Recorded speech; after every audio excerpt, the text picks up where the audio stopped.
예수님이 이 땅에 오셔서 하셨던 공생애의 첫 번째 사역은 제자를 삼는 것이었죠. 일꾼을 세우고 또 동역자를 일으키시는 것이었습니다. 그런데 시작은 1명, 2명, 3명, 4명이었는데 오늘 말씀은 25절 끝에 부분에 보니까 수많은 무리가 따랐다 이렇게 말씀하고 있습니다. 항상 복음이 역사하는 곳에는 1명으로 2명으로 3명으로 4명으로 시작하는 것 같지만 그 1명, 2명, 3명, 4명이 수많은 무리가 되는 은혜가 있게 되는 줄로 믿습니다. 그것이 복음의 능력이고 그것이 바로 예수님의 이름을 부르는 곳에 나타나는 성령의 역사라고 하는 사실을 하나님이 말씀을 통해 우리에게 말씀하고 계십니다. 그런데 이 모든 것들은 거저 이루어진 것은 아니라는 것을 성경이 말하고 있는 것이죠. 23절에 보시면 예수께서 온 갈릴리에 두루 다니사라고 이렇게 말씀하고 있습니다. 온 갈릴리, 다시 말해 갈릴리 구석구석을 예수님의 발로 걸으시면서 사람을 만나고 또 사람들에게 복음을 전하셨음을 말씀하고 계시는 거죠. 특히 마태복음 9장의 35절에 보시면은 예수께서 모든 도시와 마을에 두루 다니사 이렇게 말씀하고 계십니다. 예수님은 갈릴리 해변, 촌동네 시골만 다니신 게 아니고 도시까지 그리고 마을까지 두루 다니셨다라고 성경이 우리에게 말씀하고 계시는 거죠. 온 갈릴리, 온 도시, 온 마을을 두루 다니시면서 복음을 전하셨던 예수님은 부활하신 후 승천하시기 전에 마태복음 28장 19절에 보니까 너희는 가서 모든 민족을 제자로 삼으라. 아버지와 아들과 성령의 이름으로 세례를 줘라 라고 말씀하고 계시는 거죠. 그러면서 내가 너에게 분부한 모든 것을 가르쳐 지키게 하라 라고 말씀하시는 것을 볼 수가 있습니다. 그러시면서 내가 세상 끝날까지 너희와 항상 함께 있겠다라고 말씀하고 계세요.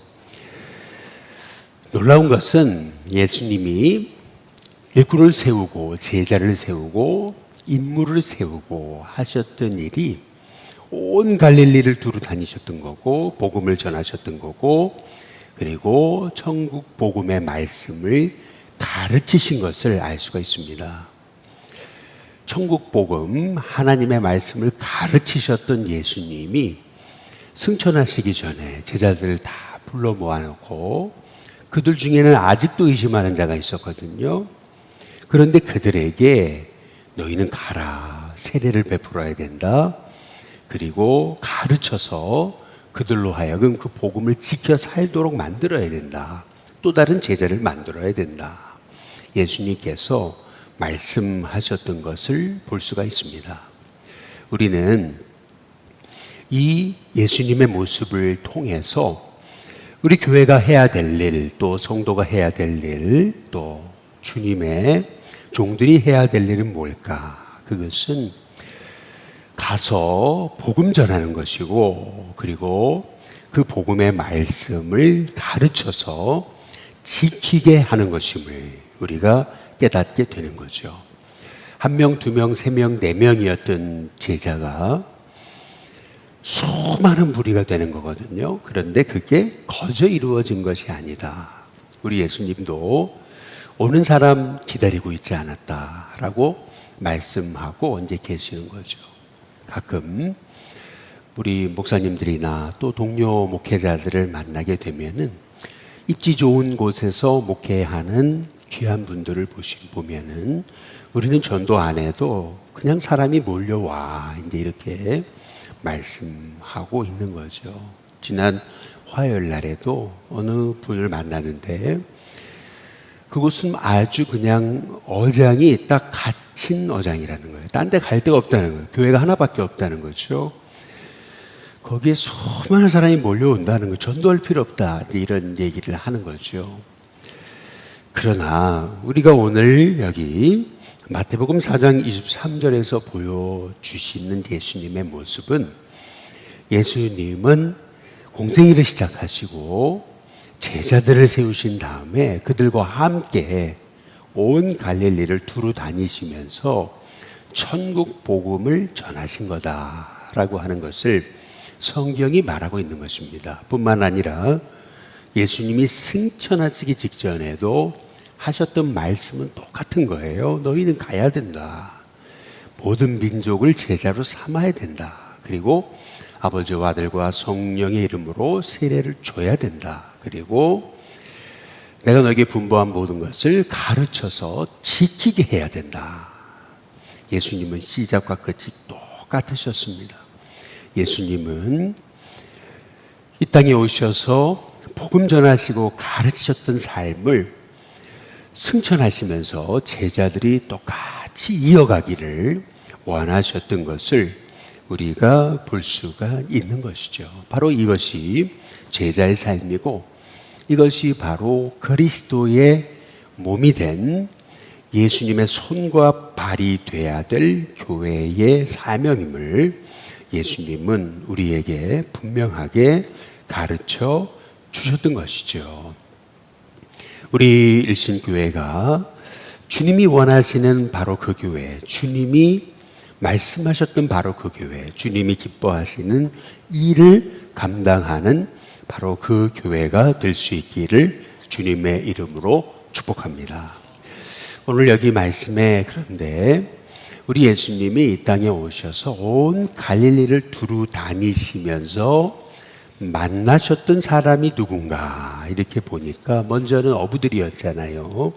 손에 비린내가 나는 그런 어부들이었고, 그런 사람을 제자로 세우신 거고, 그리고 24절에 보면은 모든 앓는 자 이렇게 말하고 있습니다. 각종 병에 걸려서 고통을 당하고 있는 자, 귀신 들린 자, 간질하는 자, 중풍병자를 예수님이 만나셨다라고 성경이 우리에게 말씀하고 계시는 거죠. 이번에 우리 캄보디아 단기 선교팀이 쓰레기산에 올라가 가지고, 야, 세상에 이런 곳이 다 있구나. 그러나 사실은 선교팀으로 갔기 때문에 가는 거지, 또다시 그냥 가서 살라 그러면 누가 가서 거기서 살겠습니까? 누가 가서 거기서 일주일이라도 기거할 수가 있겠느냐라고 하는 거죠. 그런데 우리 예수님은 이 땅에 오셔서 공생애를 시작하시면서 만나셨던 사람이 각종 병에 걸려 고통당하고 귀신 들리고 간질하는 자다라고 성경이 말씀하고 있는 것이죠. 거라사에 귀신 들린 그 광인이라는 표현은 미친 사람이라는 뜻이잖아요. 성경에서 미친 사람이다라고 말하는 이 광인, 거라사의 광인은 무덤 사이에서 살았잖아요. 무덤 사이에서 살았다는 얘기가 뭡니까? 비정상적일 뿐만 아니라 혐오스러웠던 사람이다, 그렇게 말하고 있는 거잖아요. 그 무덤 사이를, 그곳을 누구도 지나갈 수 없을 정도로 그렇게 아주 이상하고, 그리고 아주 폭력적이고, 그리고 아주 기괴한 그러한 사람, 바로 거라사 광인이 아니겠어요? 바로 그런 사람들이 귀신 들린 자인 거죠. 전에 섬겼던 교회에서도 한 사람, 로비에서 어떤 사람을 만났는데, 그냥 로비에 계시는 잘 모르는 여자분이니까 인사를 했어요. 그랬더니 지금도 잊혀지지 않는 게 있어요. 이게 뭐냐면, 이분이 갑자기 인사를 했는데 이렇게 하시는 거죠. 그러니까 이분이 정상적이지 않으죠. 아주 헐크 소리, 이상한 그런 소리를 이제 내시는 거예요. 아, 이분이 아프신 분이구나. 이제 이거를 깨닫게 되는 거죠. 오늘 여기 예수님이 만나셨던 사람들, 각종 병에 걸려 고통당하고 귀신 들리고 그리고 간질하는 자다라고 이렇게 말씀하고 있잖아요. 간질은 어떤 병입니까? 눈이 뒤집혀지고 입에서 거품을 물고 쓰러지는 그러한 병이잖아요. 지금이야 이제 그 원인들이 뇌에 문제가 있음을 밝혀냈지만은 당시로서는 이게 엄청난 사람들에게 충격적인 그런 질병이 아니겠어요. 가까이 가고 싶지 않은 그런 질병이었던 것이 아니겠느냐라고 하는 거죠. 그런데 우리 예수님은 이들 백성 중에 모든 병과 모든 약한 것을 고치셨다라고 그렇게 말씀하고 계시는 거죠. 오늘 이 말씀을 통해서 우리 예수님이 이 땅에 오신 목적을 우리가 살펴보게 되는 것입니다.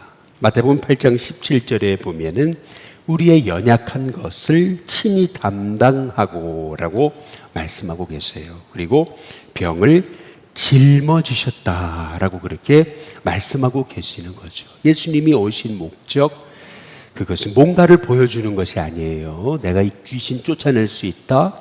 내가 이 간질 고칠 수 있다. 내가 이 중풍병 낫게 할 수 있다. 라고 하는 것을 보여주시려고 하셨던 게 아니고 연약한 것을 예수님이 친히 대신 담당하시고 이 병을 짊어지시기 위해 오셨다라고 하는 것을 볼 수가 이제 있는 것이죠. 가끔 이렇게 환우 신방을 하게 되면은 신방을 끝나고 돌아오는데 이런 말을 하시는 분들이 종종 있습니다. 아, 나는 병원 신방은 이제 별로 원하지 않아. 아유, 왜 그러시냐고 그러면은 병원 신방하고 오면 내가 더 아파. 이제 이렇게 병원만 갔다 오면 내가 아프다고. 그래서 나는 병원에 안 간다고. 신방 안 간다고. 이제 이렇게 얘기하는 분들이 종종 있습니다. 사실은 병자들과 함께 같이 있다라는 거, 찾아본다는 거, 그들의 그 질병과 함께 한다라는 거, 그리고 귀신 들린 자를 고친다는 거. 사실은 이 모든 것들이 쉬운 일이 아닙니다. 물론 예수님이 하나님의 아들이시지만은 그럼에도 불구하고 높으신 하나님의 영광이신 우리 예수님이 우리에게 오셔서 사역을 시작하시면서 부르셨던 제자가 없고 부르셨던 사람들이 이 귀신 들린 자, 각종 병에 걸린 자, 앓는 자, 간질하는 자, 중풍병자들이었다 라고 하는 것을 우리가 생각해 보게 될 때 바로 이것이 교회가 감당할 사역이라고 하는 것을 우리가 깨닫게 되는 거죠. 지극히 작은 자 한 사람에게 한 것이 곧 내게 한 것이다. 예수님 말씀하시잖아요. 누가 의인이냐? 주님이 오시는 날 양과 염소를 딱 구분할 것인데 누가 양이고 누가 염소냐? 예수님이 말씀하고 계시잖아요. 굶주릴 때 먹을 걸 주었고 그리고 외로울 때 찾아봤고 아플 때 돌봐준 사람. 그런데 의인은 그러잖아요. 내가 언제 그런 일 했습니까? 나 그런 일 한 적이 없는데요. 제가 언제 그런 일을 했죠? 라고 물어보는 거죠. 이게 의인의 특징인 거예요. 그렇게 주님의 일을 감당하고도 딱 잊어버리는 거죠. 선한 일을 감당하고도 내가 한 일을 일일이 다 기억하고 내가 이 사람한테 이거 줬고 이 사람한테 저거 줬고 다 기억하는 게 우리잖아요. 그런데 놀랍게도 주님이 칭찬하셨던 의인들은 선한 일을 감당했어요. 지극히 작은 자에게 냉수 한 그릇 떠줬어요. 제가 언제 그런 일을 했죠? 라고 하는 거죠.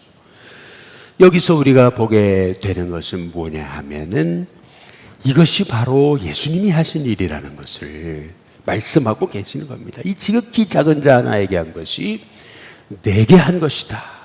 다시 말하면 예수님이 이 땅에 오셔서 공생애를 시작하시면 제자를 부르시고 가장 먼저 하신 일이 앓는 자 고치시는 거였잖아요. 그리고 귀신 들린 자 귀신 떠나게 하는 거였잖아요. 간질하는 자, 중풍병자, 예수님이 고치시더라라고 말씀하고 계시잖아요. 이것이 바로 예수님의 모습이셨다라고 하는 것을 우리에게 강조하고 있는 것입니다. 특별히 오늘 말씀을 통해서 우리가 깨달아 알아야 되는 것은 예수님 이름 안에 있는 능력입니다. 사실은 예수님 이름은 곧 예수님의 이름을 부르는 곳, 예수님의 이름을 선포하는 곳, 예수님의 이름을 붙잡는 곳, 예수님의 이름을 말하는 곳, 예수님의 이름을 찬송하는 곳마다 이런 천국의 역사들이 우리 가운데 나타나게 된다는 사실을 오늘 우리에게 말씀하고 계시는 것이죠. 저와 여러분에게도 이렇게 여러분의 삶의 자리가 예수님의 이름이 끊임없이 증거되고 선포되는 은혜가 있게 되시기를 주님의 이름으로 축복합니다. 놀라운 것은 그 예수님의 이름이 선포되자 수많은 사람들이 병이 낫고 하나님의 복음을 알아가게 되고, 그리고 그곳에 사망이 또 큰 영적인 흑암이 다 떠나가는 역사가 이제 나타나게 되었던 거잖아요. 놀라운 것은 여기 25절에 보니까 그 예수님에 관한 소문이 온 수리아, 다시 말해 갈릴리, 데가볼리, 예루살렘, 유다, 요단강 건너편까지 복음이 증거되었던 것을 볼 수가 있는 것이죠. 이 데가볼리 그리고 요단강 건너편이 말하고 있는 것은 지금의 이제 시리아 땅을 넘어서서 요르단을 넘어서서 이제 복음이 증거되기 시작했다라고 하는 것을 말씀하고 있는 거예요. 수백 킬로 이 복음이 증거되는 역사가 일어났다라고 하는 것을 볼 수가 이제 있는 거죠. 근데 중요한 것은 오늘 여기 24절 그의 소문이라고 이렇게 말씀하고 있는 것입니다. 결국에는 복음이 증거되는 자리마다 이렇게 놀라운 복된 소식들이 사람들에게 증거되는 역사가 나타나게 된다라고 하는 것입니다. 그래서 우리 일신교회를 통해서 이 놀라운 생명의 복음이 많은 사람들한테 증거되는 은혜가 있게 되시기를 주님의 이름으로 축복합니다.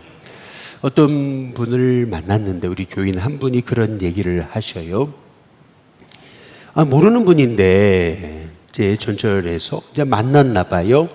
그런데 이제 얘기를 하다가 보니까 내가 여기 회원동에 이사 온 지가 얼마 안 돼가지고 어디를 가야 될지 몰라가지고 가까운 교회를 갔는데 알고 보니까 그 조금 더 위에 일신교회라는 교회가 있었더라. 내가 만약에 그 교회가 있었다는 걸 알았으면은 그 교회 갔을 텐데 왜 그러세요? 이제 그랬더니 그 교회가 그렇게 좋다죠. 이렇게 얘기를 하더라는 거예요. 그래서 이제 그런 얘기를 했다는, 제가 그 교회 교인입니다. 이제 그렇게 얘기를 했다라고 하는 얘기를 들었어요. 참 감사한 거죠, 사실은. 참 하나님의 은혜가 감사한 것입니다. 참 이 놀라운 복음의 복된 소식이 증거되기만 해도 사람들은 그곳에 가고 싶다 라고 하는 이제 마음의 열망이 생겨지게 되는 거죠. 결국에는 복음은 말인 것을 볼 수가 있는 것이에요. 결국에는 복음은 말이다. 그래서 오늘 여기 23절에 보면은 예수께서 온 갈릴리에 두루 다니시면서 그들의 회당에서 가르치시잖아요. 제일 먼저 하신 일이 가르치셨던 것을 볼 수가 있어요. 우리가 깨달아 알아야 되는 것은 뭐냐면 가르치지 않았는데 다 알겠지라고 하는 거예요. 가르치지 않아도 다 알아. 때가 되면 알아. 그런데 오늘 우리 예수님이 보여주신 하나님의 비밀은 뭐냐 하면 그들의 회당에서 가르치신 거예요. 그리고 천국 복음을 전하신 거라는 거죠. 우리가 여기서 깨닫게 되는 것이 있어요. 결국에는요, 하나님의 말씀을 가르쳐야 된다. 그리고 천국 복음을 전해야 된다. 그럴 때 놀라운 치유 역사가 일어나고, 그럴 때 놀라운 이 복음이 확장되는 역사가 일어난다라고 하는 것을 볼 수가 있는 거죠. 그래서 예수님이 승천하시면서 너희는 가야 된다. 그리고 전해야 된다. 그리고 가르쳐 지키게끔 해야 된다. 라고 말씀하신 거죠. 그냥 가만히 있는데 모든 일이 주님이 알아서 하시는 일이라면은 제자들아 너희는 안 가도 돼. 안 가르쳐도 돼. 가르쳐 지키게 하지 않아도 돼. 세례 안 줘도 돼. 내가 다 알아서 할게. 너희들은 여기 있어. 라고 하지 않으셨을 거라는 거죠. 오히려 하나님의 이 놀라운 천국의 복음은 가르쳐야 된다. 그리고 전해야 된다. 그럴 때 치유 역사가 일어나는 거다.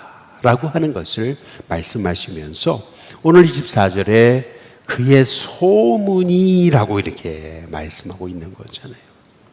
어떤 소문이에요? 말씀을 듣고 은혜 받은 자들이 야, 내가 천국 복음을 알았어. 또 말씀을 듣고 깨달은 자들이 내가 하나님의 음성을 들었어. 또 병을 고침받은 사람들 내가 치유받았어. 라고 하는 그 소문, 그들의 입을 통해서 소문을 내기 시작한 거잖아요. 근데 이 소문은 거저 일어난 게 아니라는 거죠. 성경이 말씀하고 계시는 것은 뭐냐면은 한 명이었던, 두 명이었던, 세 명이었던, 네 명이었던 제자가 수많은 무리가 되는데 그 무리가 되는 것은 거저 이루어진 것이 아니다. 복음을 전했고 가르쳤고 치유했고 그랬더니 그 놀라운 변화를 겪은 사람들이 소문을 내기 시작한 거다. 그 소문이 사람들에게 퍼져나가게 될 때 갈릴리 지역만이 아니다. 유대 지역만이 아니다. 예루살렘 지역만이 아니다. 저 대가볼리 지역과 요단강 건너편까지 수백 킬로 넘어까지 이 놀라운 복음의 소식이 증거되기 시작했다라고 하는 것을 우리에게 말씀하고 계시는 것이죠. 사실은 오늘 이 마태복음 4장 23절에서 25절의 말씀은 주님이 하신 일에 관한 서론격이 되는 말씀입니다.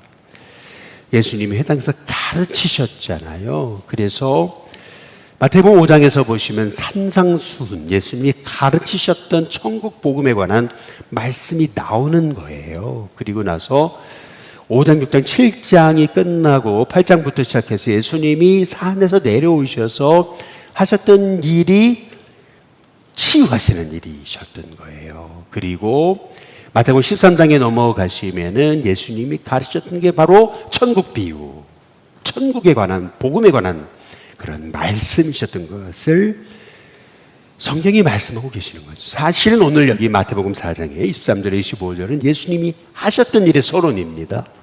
그리고 어떻게 그 일들을 행하셨는가, 무엇을 전하셨는가, 무엇을 가르치셨는가 라고 하는 것이 마태복음 5장부터 쫙 펼쳐지게 되는 거죠. 오늘 말씀을 통해서 우리가 깨닫게 되는 것은 결국 우리가 해야 될 일은 뭘까? 주님을 닮아가는 것이다. 주님을 따라가는 것이다. 주님이 하셨던 대로 하는 것이다. 주님이 가르쳐주신, 명령하시고 분부하신 대로 하는 것이다 라고 하는 것을 깨달으면서 우리가 가는 곳마다 예수 이름이 선포되고 천국 복음이 증거되고 우리가 가는 곳마다 끊임없이 성령님을 의지하면서 성령님을 제한하지 않고 끊임없이 주님의 이름으로 바로 영적인 치유 역사가 일어나도록 우리가 선포하고 기도하고 그리고 말하는 하나님의 종으로 쓰임받는 저와 여러분 또한 일신교회가 될 수 있게 되시기를 주님의 이름으로 축복합니다.